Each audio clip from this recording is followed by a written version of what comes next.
stresą dar galėčiau apibūdinti, tai yra mūsų psichoemocinis stresas ir taip pat biologinis stresas. Norėčiau akcentuoti biologinį stresą, nes tai yra labai svarbu.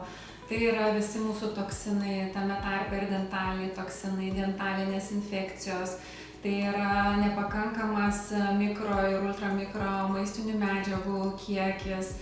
Tai yra agrochemikalai, tai yra metalai ir burnoje mes turime tikrai pakankamai nemažai metalo. Tai yra miego režimo sutrikimai, tai yra nepakankamas fizinis aktyvumas, vitamino D3 bei K2 trūkumas. Todėl šiuo metu, remdamiesi Swiss Biohealth konceptu, mes visiems savo klinikos pacientams tikriname vitamino D3 kiekį kraujyje, nes vitaminas D3 yra raktas į kaulo metabolizmą ir apskritai į visą mūsų bendrą sveikatą.